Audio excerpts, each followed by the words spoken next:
Hi, I'm Caro and welcome to my channel. I'm here today to teach you this on-the-go photoshoot look.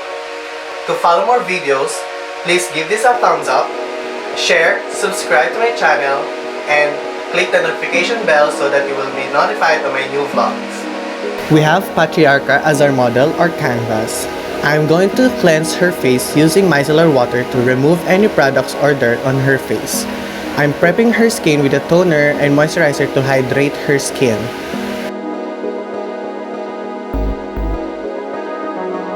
Also, I prepped her lips to nourish her lips to avoid from chapping.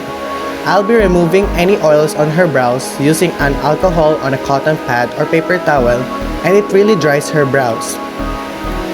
Now, I'm using glue to tame her brows. Don't worry, it's a non-toxic. I prefer using glue because it's more drying and it really tames the hairs of her brows. And it's long-lasting that it can last from the beginning of the shoot. Using a spoolie to get the desired direction of the brows. Now, I'm putting brow powder to all the spots that I can see. I'll be using a thin angled brush to have more hair stroke look.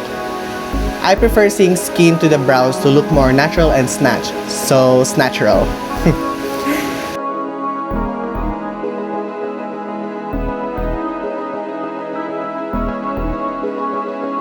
I'm carving out her brows using a concealer that is very similar to her skin tone, using little amount of product to achieve skin makeup.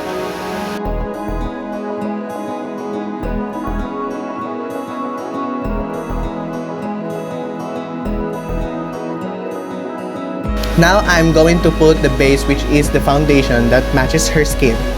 To find your shade, you can swatch 3 foundation shades that you think it will match onto your neck. Blending the product from the center of your face to the perimeter of your face. Now, I'm using a concealer to highlight points of the face, which are the under eyes. Sides of the nose, tip of the nose, middle of the forehead, sides of the lips, and chin. After blending the concealer, I'll be setting it with loose powder to where I put the concealer, and the excess powder is for the rest of the perimeter of the face. I'll be bronzing her face using 2 warmer shades darker to her skin to give color.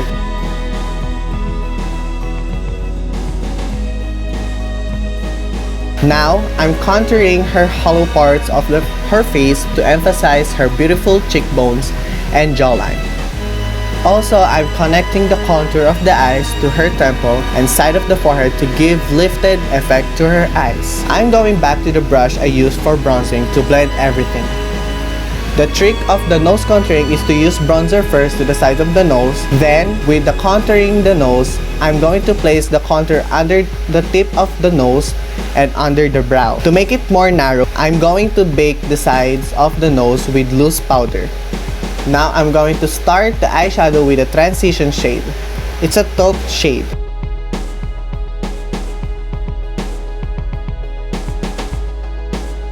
Then smoke it out. I'll be using a neutral or cool tone shade of brown and blend it out. To give the highest pigment of the eyeshadow, I'll be putting it in a packing motion, then blending it out.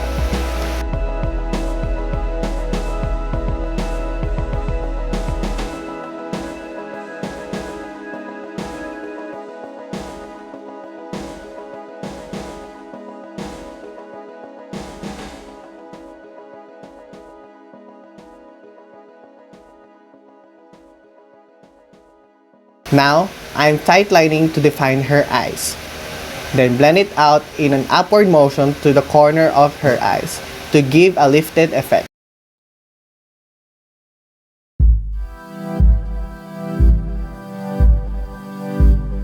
I'll be baking the under eyes and the outer corner of her eyes to highlight and give it more lifting effect.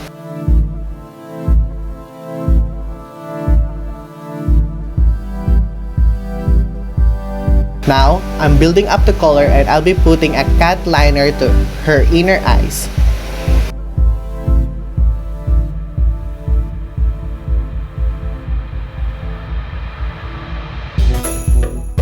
Using a shimmering eyeshadow with a shade of light brown, I'll be highlighting her brow bone and inner corners. I'm going to dust away the excess powder under her eyes. I'm putting a dead rose shade for blush to give another color to her face. As you can see, I'm placing her blush to her highest part of the cheekbones, not on the apple of the cheeks. Now, I'm setting with the makeup with the setting spray, then let it dry for a few seconds. I'm going to highlight her cheekbones, tip of the nose, and chin to have a glowing look.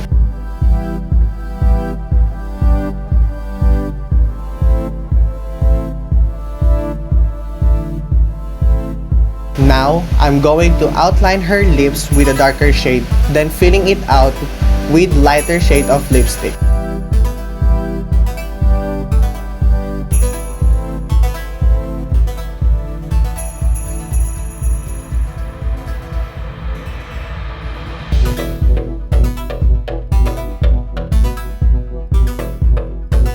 I'm also highlighting her chest area to give it a glow.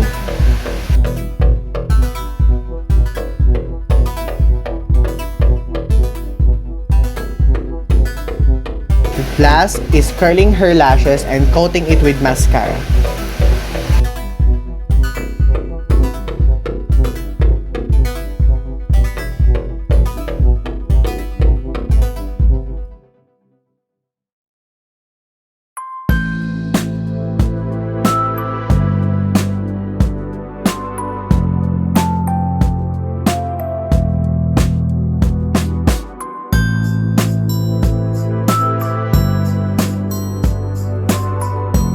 And setting it again with the makeup setting spray to last all day.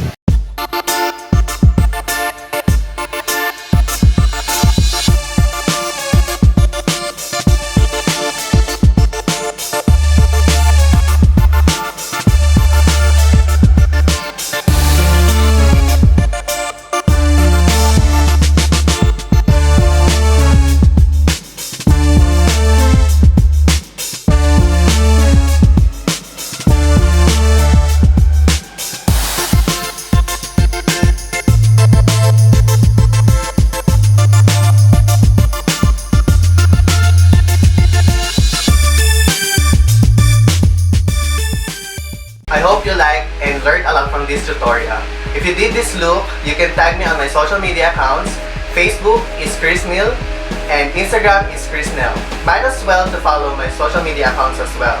And also, you can follow her on Patriarcha Alduñar on Instagram. Thank you and see you on my next vlog. Bye!